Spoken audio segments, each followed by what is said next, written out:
Aliens vs. Predator, the original crossover that has spawned not one, but two not great movies. Now, let me clarify that I actually do enjoy the first one, faults and all. It's just not a very great movie. And being PG-13, actual crime. Actual legitimate crime against humanity. The second one, well, we don't talk about this. Wolf, actually, though, is probably one of the coolest Predators of all time, but that's besides the point. Despite the less than stellar theatrical releases, this species rivalry has spawned some pretty kick-ass comics and some pretty great video games. Although I haven't played all of the others yet, I intend to, trust me. The game we're here to talk about today is one of my childhood favorites. Aliens vs. Predator 2010 was one of those games that had my brain in a deadlock when I was a kid. I replayed this game's campaigns, namely the Alien and Predator ones, numerous times. I mean, like, over and over again, because this game holds a place near and dear to my heart, and I'm guessing anybody else who grew up, or should have already been grown up, playing this. Seriously, this game is pretty brutal. I can't wait to talk about it. But before we do, I would like to thank each and every one of you for helping me reach my 250 milestone. Seriously, I didn't think that I was going to be achieving this amount of growth in about a month. And I couldn't be more appreciative. And with that being said, let's jump into Aliens vs. Predator.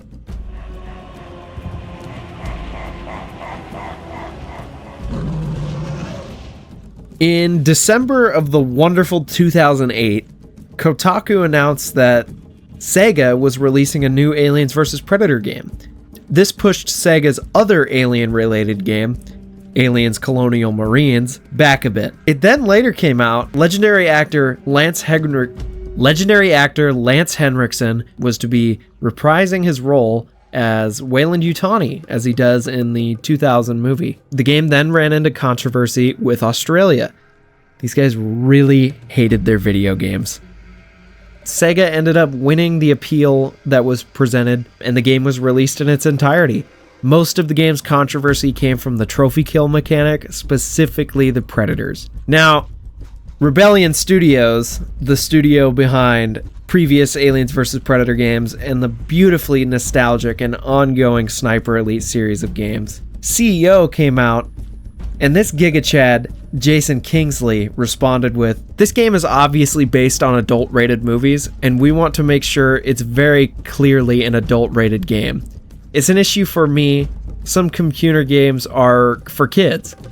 We're not making a computer game here for anyone other than adults." Anyway, the game released to, well, actually pretty particularly lukewarm reviews, with critics not being a very big fan. Overall, the game was rated at about a 6. Despite this, Aliens vs. Predator was a record breaker when it came to sales, becoming the fastest selling game of 2010 in the UK, and it garnered over 1.69 million sales by May 14th of 2010. As of now, this game has become a bit of a cult classic, sitting pretty at a 9 out of 10 with very positive reviews on Steam. Pretty much any revised review of this game has a very different opinion than the originals that had released along with it. Jason Kingsley has also expressed discussions about a sequel and has a personal desire to revisit the franchise. Jason Kingsley has expressed discussions about a sequel and a personal desire to revisit the franchise. With the recent success of Prey and Alien Romulus, I really hope that goes through. Now, I didn't dig too deep onto this game's animation or gameplay development. I couldn't find a ton of it, so we're just gonna kind of leave it at this, but if you guys want to dig deeper on that, I'm sure there's more information out there.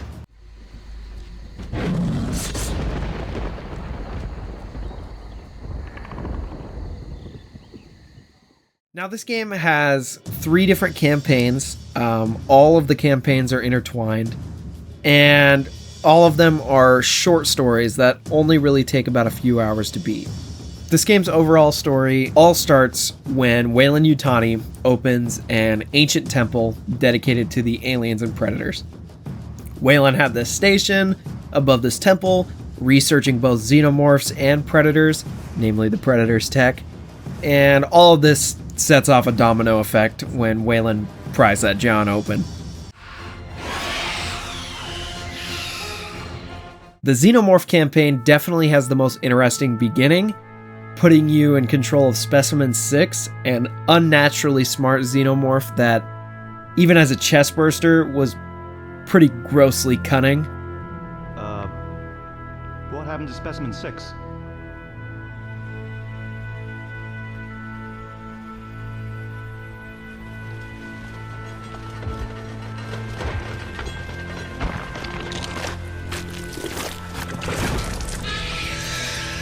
Six ends up escaping after Weyland's opening of the temple goes to shit, of course, and this initiates a facility-wide breakout, eventually freeing the matriarch, or the queen alien. And the missions following are essentially killing whatever comes in your path, and this comes to a head when you face off against 3 predators, one of which is an elite, and you end up harvesting him, which is just basically grabbing their head and being like, yo, face hugger, hop on this. After this, your queen will have died. This is about the midway point through the Marine campaign, and we'll get back to that later. Then during the cutscene at the end of 6's story, it is captured again by the Yutani androids, and they take him back to the ship, where, as all things do, it goes to shit. The alien inevitably breaks free and kills everybody on board, and as the camera pans through the vents, you see 6 is shedding her skin as the new queen of the xenomorphs. I will say, for having such a good start, and for Specimen 6 being so badass and like a standout xenomorph, you know, a diamond amongst the drones, I guess, it really does have a pretty abrupt end. I wish that this campaign had one more level to really kind of bring it together, especially with a more badass moment. I understand it's cool killing the Predator, but there's parts of the other campaigns that really like outshine it and just kind of make it feel kind of like, oh, we're done now. Alrighty.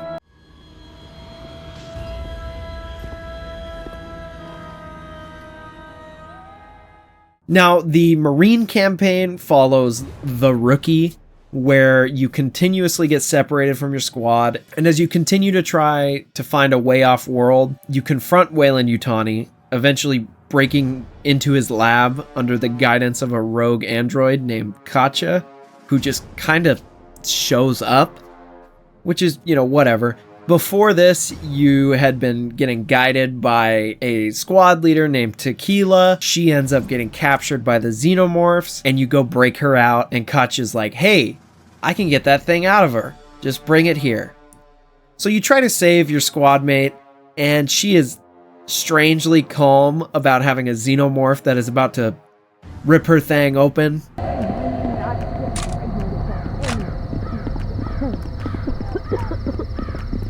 Weyland does a really not cool thing where he shuts off the power midway through the process. So you're like, oh, gotta put her in a stasis pod, because Weyland-Yutani is a bum.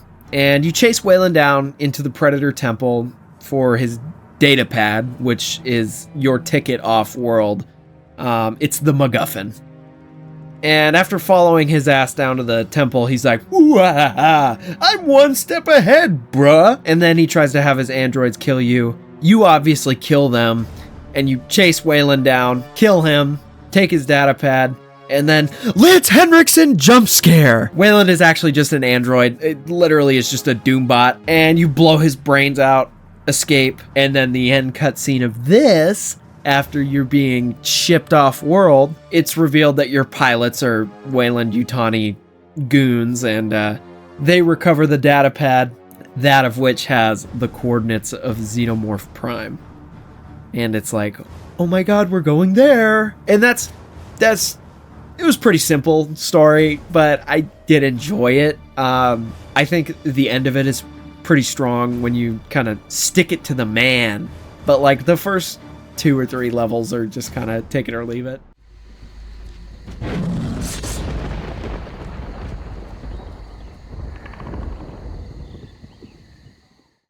Predator, or The Hunter.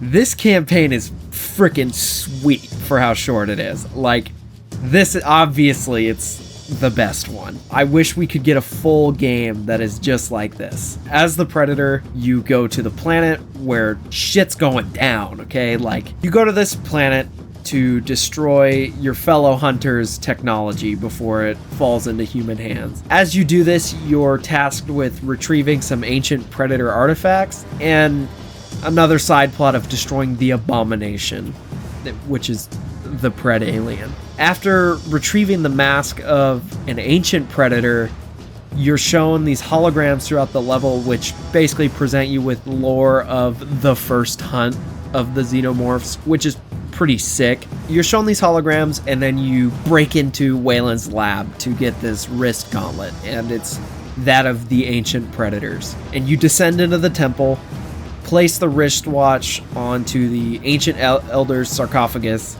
and as you leave, you know, stuff's starting to blow up. You get tackled by the Abomination.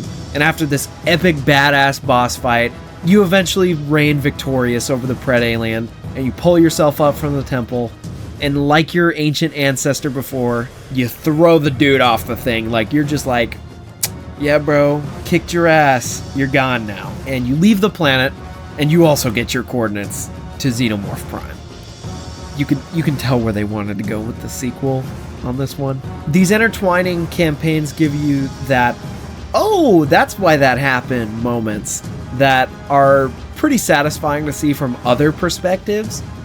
Each campaign has a pretty plausible reasoning for happening, and I'm glad none of the factions in the game felt shoehorned in, you know, like, why would they be there? I do wish the story, especially the Xenomorph story, had a bit more oomph to it, especially at the end, and that's my biggest complaint. If there ever is a sequel to this game, I hope that they give the stories a bit more of a deep dive, giving your characters some more character, I guess. Overall, I think this game's story is pretty simple, but does its job pretty well.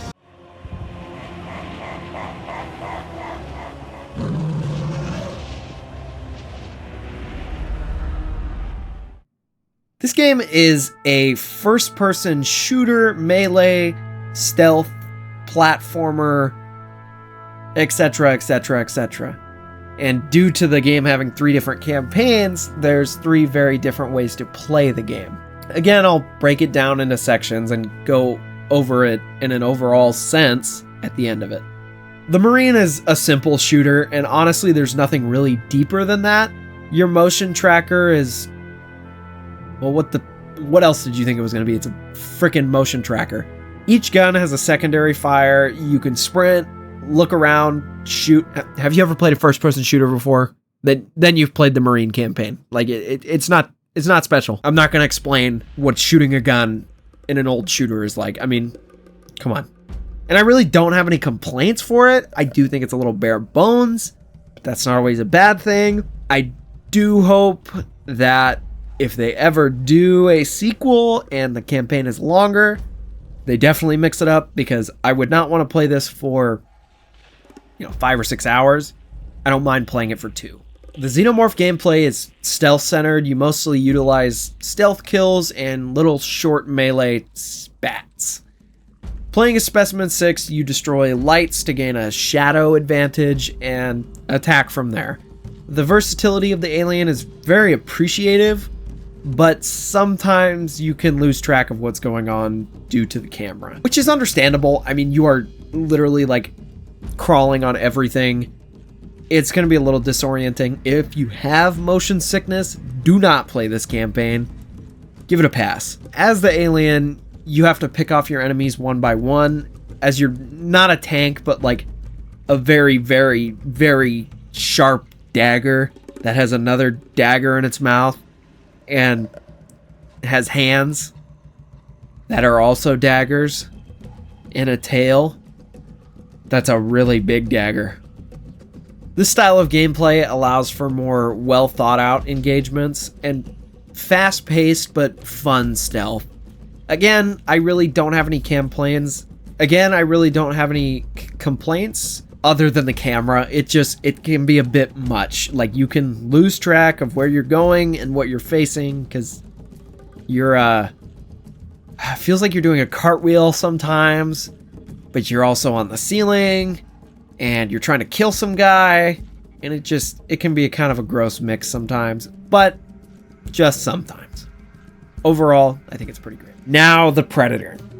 You can obviously tell that the Predator is what they were really excited to work on in this game, because it's the best in every way. You utilize every gadget and combat ability you are presented with in this. I guess the only one that you don't really have to use is the mines. I didn't really use the mines. The Predator's mobility feels amazing. The leap is such a cool way to traverse around levels. Like, it's great. And it's a lot smoother than the Aliens. I'm not saying the Aliens is bad. This one is just much better. And on top of that, since you face both xenomorphs and humans, you use both melee and ranged combat. And I'm happy that they didn't make the Xenos an absolute pushover against the Predator. You genuinely have to keep your fingers ready for their combat mix-ups, and it's pretty fun. You also have a cloaking ability, which allows for more stealth-style gameplay. Back when I said you have to pick your targets as the Xenomorph and kind of come at it from a more, like, tactical objective, I guess. With the Predator, you very much can, and it's very fun to do. You should be particular about who you attack, but you can also be more lenient at sections and absolutely rip and tear until it is done. Got a little carried away there. Both the Alien and Predator have this mechanic that I haven't mentioned yet because I think it needs a little, talking segment of its own. They both have pretty sick executions, almost like a certain other game. Specimen 6 has some pretty sick ones. My favorites are the one where you literally just rip off their head. Like, you stick your fingers in their eyes and you're like, give me that shit. And you just rip it off. And the other is, well, to put it bluntly, you shove your tail up their ass and it comes out of their mouth. Anyway, the Predator must have taught the Doomslayer a few things, because some of these are completely and totally Doom-esque. My favorites are the ones where you literally pull a motherfucker's face through his stomach. And the second one is where you rip out the alien's mouth, like second mouth, and then stab it. And then there's lastly one where, like, you rip off their head and, like, you low-key, like, stroke that shit a little bit. Like, you're looking at that spinal column and you're like, yeah. What the fuck did I just say? All in all, this game provides many different ways to play, and all of them are pretty fun. Since these campaigns are short, the playstyles don't get old.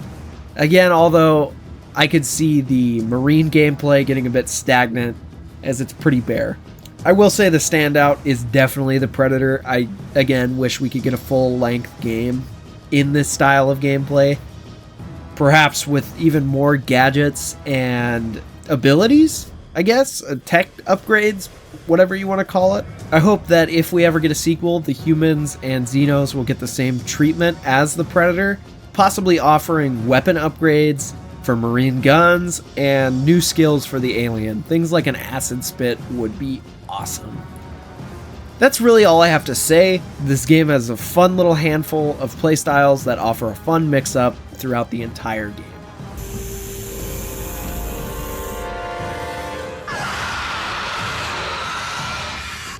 I'll talk about each campaign separately, but briefly, because even though the levels in this game are different, they all fall into a very linear and kind of same style of level, and I'll go over that more at the end.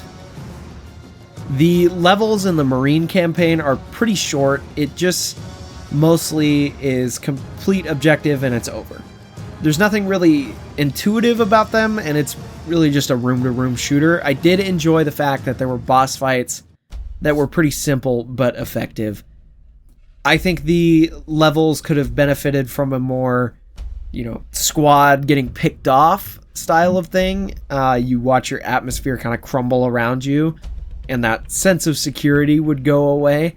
I think that'd be a pretty cool way to do the horror half of this franchise. Xenomorph levels are built in a way that there's always something to hide in or always a wall to crawl on. You crawl on ceilings, go through tunnels, and everywhere. Literally everything in these levels is a pathway and allows for stealth constantly. I'm appreciative of that. I'm really appreciative that there isn't a out in the open moment, because the Xenomorph is, well, come on, dude. These things hide in literally everything. I do wish that the Xenomorph levels, and specifically the end levels, had led to the other campaigns a bit more. It feels like there's something missing. For example, there's parts in the Marine campaign and the Predator campaign that literally show the events of the other campaigns' aftermath or something like that, and I really enjoyed that. I feel like the Xenomorph campaign kind of missed the mark on that. The Predator levels are super fun and definitely the most grandiose in my opinion, seconded probably by the Marine missions. You definitely get the most goal in this campaign, and you have a very, very set objective in each mission. The last few levels up the ante. You are breaking into facilities, jumping onto monorails, and then you go back to the area of the first Alien mission, which was really cool. And they have the Predator missions end in a very grandiose manner. All of these missions are fun, and you progress through areas at a pretty breakneck pace. And each environment is vastly different from the last level you played, which is always enjoyable when done well. And, well, this was done pretty damn well. This is a game that heavily benefits from its separated campaigns. Instead of you knowing exactly what you're going to undo or about to do, each campaign is watching how all these events unfold simultaneously. And I think this game is highly, highly replayable for that reason.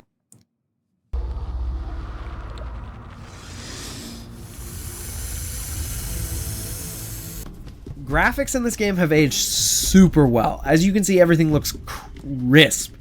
And for being over a decade old, this game has wonderful, tasteful gore.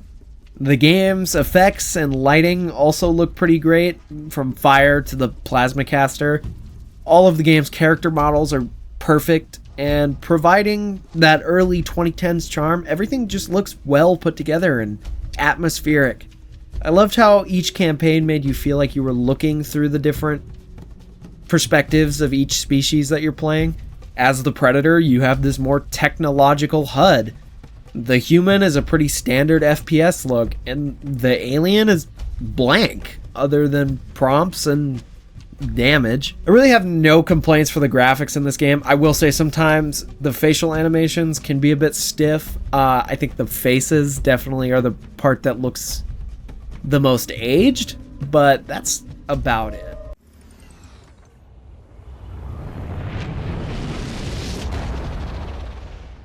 Bosses, this is going to be a pretty short segment as there's really only a few in the game. You fight the Praetorian, a big ass pissed off version of the Xenomorph, as both the Predator and the Marine. This is a cool little mix up for gameplay. I think provides a nice little midway boss. As the Xenomorph, as well as the Marine, you fight against the Predators once, which is understandable. They're kind of overpowered. And finally, like, the biggest boss of the game is the Pred Alien, otherwise known as the Abomination. And that's the boss battle at the end of the Predator campaign. You fight over lava, collapsing rocks, and all this cool stuff. It's pretty badass. Although I think that the bosses in this game are pretty fine. I think some are better than others. Namely, the Predators are kind of take it or leave it. I wish that they were a little harder. And I wish that this game also had a different boss at the end of each level, or every other level, as this would give each campaign a couple more cinematic moments. I think the biggest wasted potential was not having like a power loader boss fight. I hope that if we get another game like this, we're served a few more bosses that catapult the game into a bit of a higher cinematic level.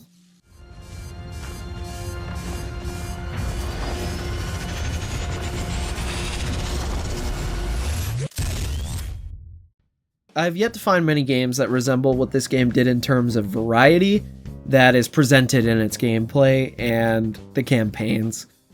Although the campaigns in the game are relatively short, I think the fact you can jump into whichever one you like at your own behest is pretty great benefit to the game overall. There's enough versatility between these campaigns that you picking up this game for a replay every once in a while, or even the first time, it never feels like a chore. Although it's not perfect, with things like the pretty surface level story that I wish dug a little deeper, and pretty bare bones gameplay for the Marine and sometimes disorienting gameplay of the Alien, I think this game is a very solid entry into a franchise that desperately needs some good quality love. I'm talking about Aliens vs. Predator in particular. I'm going to call this game pretty great overall. I'll throw the rating on the screen right now. This game is pretty badass experience for the player and is a great love letter to Aliens, Predator, and Aliens vs. Predator fans. I think this game would benefit greatly from a sequel and has incredibly strong bones for it. That's all I really have to say about the game, and I'm really happy to have revisited it. If you haven't played it, give it a shot. It's fun. You can get the game for less than $10 and even cheaper if you're going through a key website. And that's really all I have to say about the game. If you guys have made it this far in the video, I'd just like to say thank you so much for watching. I have been trying to get my scripting tighter and tighter as I continue YouTube and content creation. Be sure to let me know how I'm doing in the comments. Also, please let me know what you guys want to see in future videos. I will cover pretty much anything. Visiting these older games has been an absolute treat. And I also want to cover some recent releases too. If you guys have recommendations, just let me know. If you guys enjoyed this video, consider leaving me a like. And if you really enjoyed my content, maybe even subscribe. If you guys hate it, you know, that's cool too. Anyway, that's about it. I appreciate you all watching. Later.